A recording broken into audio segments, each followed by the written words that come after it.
Hello guys, welcome back to my channel. ඉතින් ඔන්න අද මම අරගෙන ආවේ ඩේ vlog එකක්. ඉස්සරහම කියන්න ඕන මම ඇත්තට මේ දවස් ටිකේ ගොඩක් බිසි වෙලා හිටියේ. මට වීඩියෝ එකක් අරගෙන එන්නත් බැරි වුණා. ඉතින් මගේ ෆයිනල් ඉයර් එක්සෑම් තිබුණා. ඒකත් එක්ක තමයි මම චුට්ටක් බිසි වුණේ. ඉතින් මම ඔයාලට ආපහු දිගටම ලස්සන vlogs අරගෙන එන්න. අද මම ඔයාලත් එක්ක මගේ මම පාඩම් කරන කාමරය අස් කරන්න තමයි හදන්නේ. ඉතින් ඒක හොඳටම හැඩි වෙලා තියෙන්නේ. මොකද මගේ ෆයිනල් ඉයර් එක තමයි දැන් යන්නේ. මගේ ෆස්ට් ඉයර් එක ඉවරයි, සෙකන්ඩ් ඉයර් එක ඉවරයි.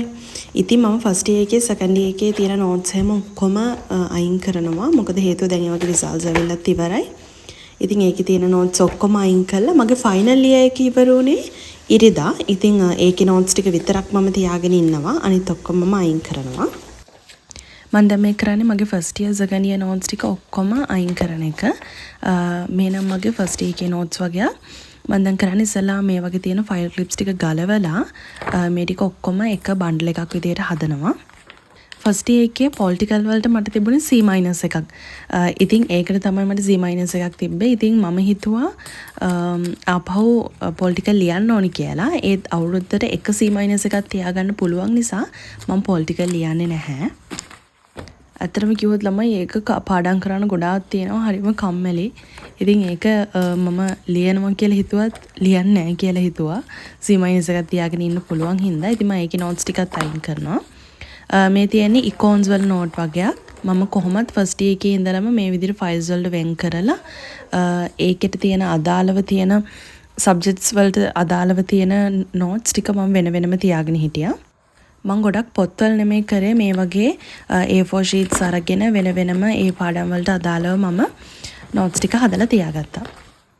ඉතින් මම මේ වැඩේ නිකන් කරේ නැහැ. මේ දවස්වල famous සින්දුවක් තියෙනවනේ ජෝඩු දාලයන්. ඉතින් මම ඒකත් තමයි කරේ. හරිම ලස්සනයි යන්නේ සින්දුව. ඒ සින්දුවේ තියෙන්නේ හරිය අමුතුම vibe එකක්. ඉතින් මට ඒක මෙතන sounds දාන්න බෑ copyrights වැදෙන නිසා.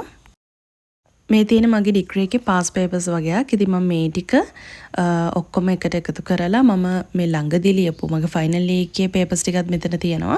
ඒ ටික ඔක්කොම මම එක ෆයිල් එකකට දාලා ඒ ටික වෙනම මම අරගෙන තියෙනවා. ඔයාලා ඩිග්‍රී එකක් කරනවා නම් මේ විදිහට වෙනම ෆයිල්ස් වෙනම නෝට්ස් එතකොට ඔයාලට ඕන විදිහට පොත් ඒ ටික ඔක්කොම වෙනම හදලා ක්ලියර් බෑග් වල දාලා තියන්න. එතකොට ඔයාලට ඕනි වුණාම මේ නෝට්ස් අරගෙන බලන්න පුළුවන් ලේසි. එක ගොඩේ තියෙද්දි හොයාගන්නත් බෑ. ඒක නිසා මේ විදිහට වෙනම තියෙනකොට ඔයාලට ඒ වැඩ ටික ලේසියෙන් කරගන්න පුළුවන්. දැන් මගේ එක්සෑම් ඉවර වුණා කියලා මම නිකන් ඉන්නේ නැහැ. මට හම්බුණා ෆවුන්ඩේෂන් කෝස් එකක් සයිකොලොජි. ඉතින් ඇත්තට මේක ෆ්‍රී තමයි කරන්න තියෙන්නේ. ඒකේ කිසිම කෝස් ෆී එකක් ගන්නෙ නැහැ. යුරයිසන් කැම්පස් එකේ තමයි. ඉතින් මම ඒක ස්ටාර්ට් කරා. ඇත්තටම මම ආසාවෙන් හිටපු සබ්ජෙක්ට් එකක් තමයි සයිකොලොජි කියන්නේ. මට එහෙම හොයලා ඉන්නකොට තමයි මට මෙතන හම්බුනේ. ඉතින් මම ඒකේ මගේ සයිකොලොජි ඩිප්ලෝමා එක පටන් ගත්තා. ඇත්තටම මේක ඩිප්ලෝමා එකක් නෙමෙයි. ඒක 3 months ෆවුන්ඩේෂන් කෝස් එකක්.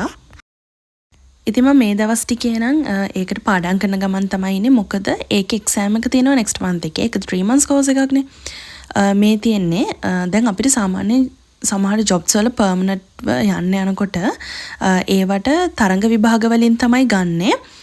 මේ තියෙන්නේ එහෙම තරඟ විභාග වලට හැදුන බුක් එකක් දමින්ද සර්ගේ. මම පීපල්ස් බැංක් එකේ එක්සෑම් ලියනකොට මම ওই පොත තමයි කරේ. ඉතින් ඒකේ ඇත්තරම ගොඩක් වටිනවා. ඒ කියන්නේ ඒකේ තියෙන්නේ බුද්ධි පරීක්ෂණ එක්සෑම් තියෙන්නේ අන්න ඒ වගේ IQ ටෙස්ට් අන්න ඒ වගේ පේපර්ස් තමයි තියෙන්නේ ඒකේ. ඉතින් ඒක අපිට එක්සෑම් එකක් ඒ කියන්නේ ජොබ් එකක එක්සෑම් එකක් එන්න ඕනිම නැහැ. අපිට ෆ්‍රී ඉන්න වෙලාවටත් ඒක කරන්න පුළුවන්. ඒක ගොඩක් හොඳයි. ඉතින් මම ඇත්තටම ඔය මොකුත් වැඩක් නැති වෙලාවට ඒකේ තියෙන පේපර් එකක් එහෙම කරනවා. ඇත්තටම ගොඩාක් හොඳ නොලෙජ් එකක් එනවා. ඒ වගේ දේවල් අපිට ඇත්තටම ඕනි වෙන අවස්ථා තියෙනවා ජීවිතේ ඕනි තරම්. මේ පේනවල් ළමයි තාමස් කරනවා. ඉතින් ගොඩක් තියෙනවා ෆස්ට් ඉයර් එකේ නෝට්ස් සෙකන්ඩ් ඉයර් එකේ ඔක්කොම තියෙනවා. මේ පේනවනේ තව ක්ලියර් බෑග් වලනුත් ඇදලා ගන්නවා. මේ තියෙන මගේ ඉකෝන් සබ්ජෙක්ට් එකේ මගේ තිබුණ නෝට්ස් වගේ තමයි මේ තියෙන්නේ. මම ඒ ටික වෙනම ක්ලියර් බෑග් එක දාලා තිබ්බ වගේක්. මං ආස සබ්ජෙක්ට් එකක් තමයි ඉගෙන ගත්ත ඔය මේ ඩිග්‍රී එකේ ඉකෝන් මං A level වලටත් කරා. ඒ කියන්නේ මට මේ ඩිග්‍රී එක පටන් ගන්නකොටම ඉකෝන් ඉගෙන ගන්නකොට අමුතුම නිකන් ආසාවක් ආවා. ඉතින් ඒක තමයි මම ඔය ගොඩක්ම ඒකට පොත් වෙනම හදලා පේනවා දේ පොත පිරෙන්නම මම වැඩ කරලා තිබුණා. ඉතින් මං ඒ සබ්ජෙක්ට් එකත් හොඳට පාස් වුණා. මේ තියෙන්නේ අපිට තියෙනවා ඩිග්‍රී එකේ එකක ඉංග්ලිෂ් තියෙනවා අපිට කරන්න. ඒක ඉතින් ඕනිම ඩිග්‍රී එක තියෙනවානේ. ඉතින් මේ තියෙන්නේ අපේ තිබ්බ ඉංග්ලිෂ් වල නෝට්ස් වගේක් මගේ. මේ දවස්වල ළමයි උදේට හොඳට අවුව දවල් 2ට විතර දෙකෙන් පස්සේ විතර වගේ හොඳටම වහින්න ගන්නවා. ඉතින් වතුර බිබී වැඩ කරනවා සින්දුවකුත් අහගෙන. මං ඇත්තටම අපේ ගෙවල් පැත්තේ තියෙන ලයිබ්‍රරි එකට ආපහු ජොයින් වෙන්න ඕනි කියලා හිතුවා. මොකද මම ඒකට කලින් එකේ මෙම්බර් කෙනෙක් වෙලා හිටියේ නෑ.